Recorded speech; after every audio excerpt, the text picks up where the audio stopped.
Nous savons que nous avons généralement les deux stratégies de sortie lorsque l'on est en immobilier, c'est quoi? Vivre du cash flow et aussi de pouvoir faire de la plus-value lors de la revente. Alors, qu'est-ce que tu dirais si je te fais comprendre qu'il y a plus que ça à voir? Il y a vraiment plus que ça. Il y a plus que ça à voir. C'est-à-dire, faire de la plus-value lors de la revente, avoir du cash flow, mais en plus de ça, gagner encore beaucoup d'argent au niveau des impôts. Alors, si tu veux apprendre de cette stratégie, je te prie de rester jusqu'à la fin de cette vidéo, là où tu pourras comprendre effectivement de quoi je parle lorsque je vais l'étayer pas à pas. Alors, stay tuned.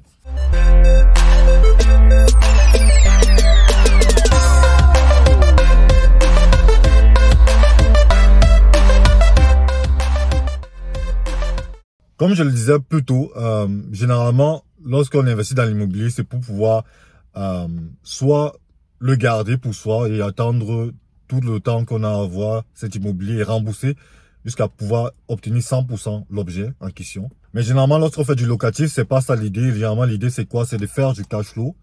Et après les 10 ans ici en Allemagne, parce qu'après 10 ans ici en Allemagne, on peut revendre un immobilier que l'on possède sans imposition, steuerfrei.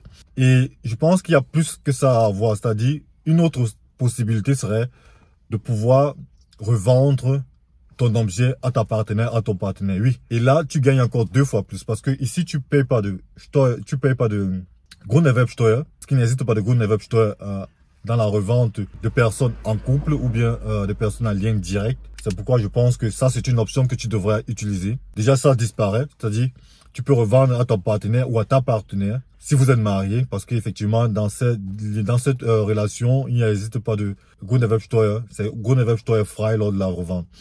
Et de plus, tu as la possibilité de faire encore de la plus-value. Oui, oui. Ça veut dire quoi? Si tu as un objet que tu possèdes depuis 10 ans et que tu veux faire de la plus-value et que tu veux quand même garder ton objet parce que tu sais que c'est un objet assez attrayant et tu veux pas forcément le revendre et encore vivre du cash flow, alors revends-le à ton partenaire, revends-le à ta partenaire. Et si tu n'es pas marié, lorsque tu l'achètes, c'est pas un problème parce que du moment où tu l'achètes seul et que tu le possèdes, lorsque tu te maries, vends-le à ta partenaire ou vends-le à ton partenaire. Donc ça veut dire, ici tu n'es pas dans l'obligation d'être en couple déjà lorsque tu possèdes cet objet. Tu n'es pas obligé d'être en couple, tu peux l'avoir acheté quand tu as commencé à travailler le boulot, quand tu as commencé à travailler ou lorsque tu as eu ton boulot. Et lorsque tu grandis dans ta profession, lorsque tu rencontres ta personne, tu le vends à ta partenaire. Et tu profites de la plus-value qui te permet de sauter sur d'autres projets plus grands où tu gagnes déjà en impôts. Au niveau des impôts, tu vas gagner. Au niveau du Grunderwerbsteuer, c'est encore moins. Ça, ça n'existe plus lorsque tu le vends à ta partenaire. Et tu gagnes en plus-value.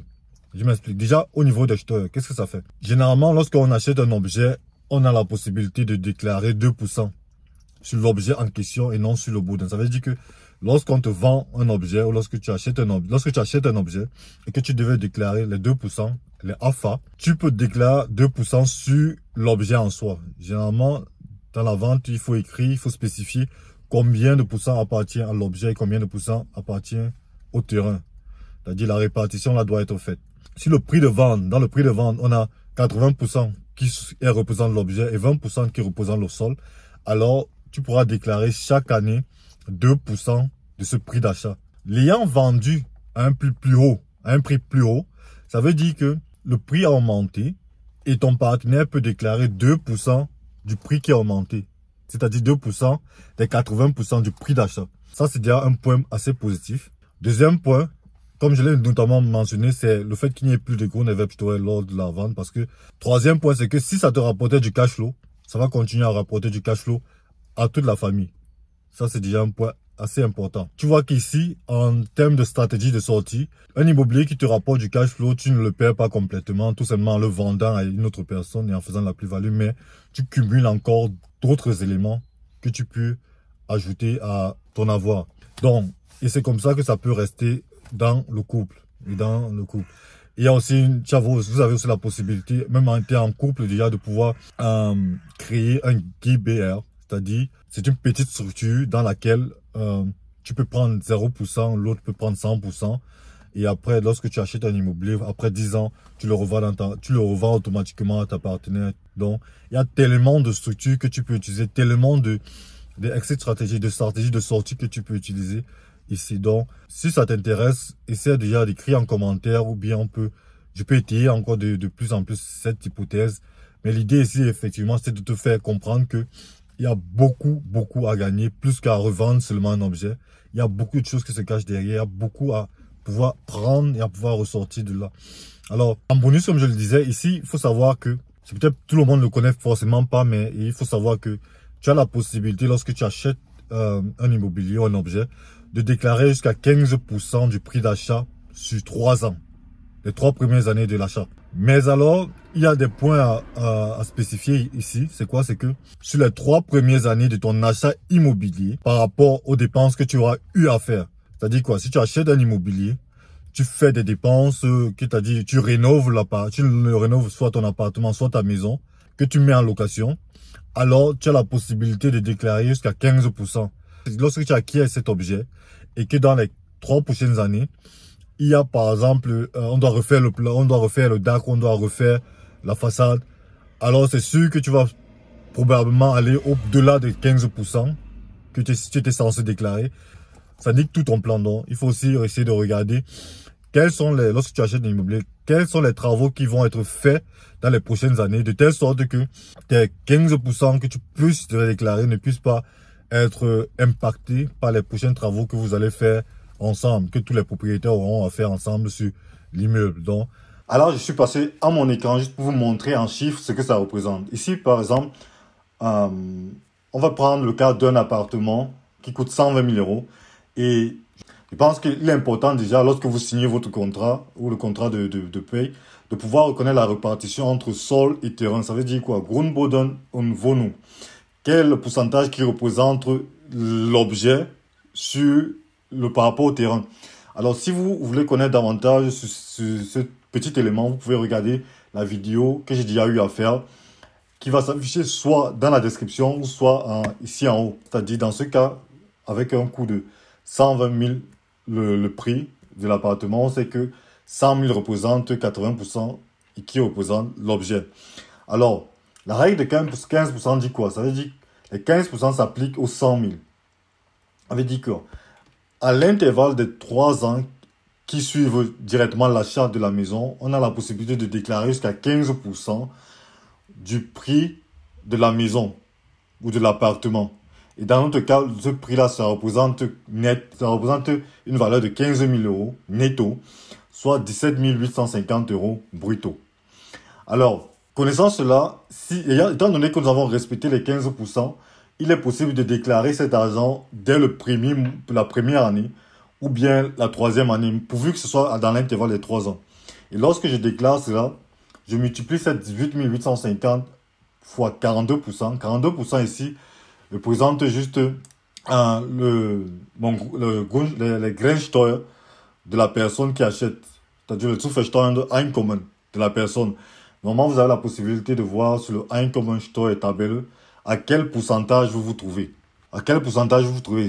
Je pense que si vous tapez Einkommensteuer-Tabelle, vous pouvez avoir ce tableau qui vous dit exactement en fonction de combien vous gagnez l'année, c'est-à-dire si vous gagnez 60 000 euros, 50 000 euros, 70 ou 80 000 euros, vous pouvez regarder ici et trouver votre Grenzsteuersatz, c'est-à-dire le pourcentage sur lequel vous êtes taxé en fait. Dans le cas, si on a dit par exemple 42%, nous sommes ici, ça veut dire que là c'est même pour la majorité des gens qui gagnent vraiment beaucoup, c'est-à-dire à partir de 58 en montant, quoi. Ils sont taxés à 42%. Là, par exemple, on a pris le maximum.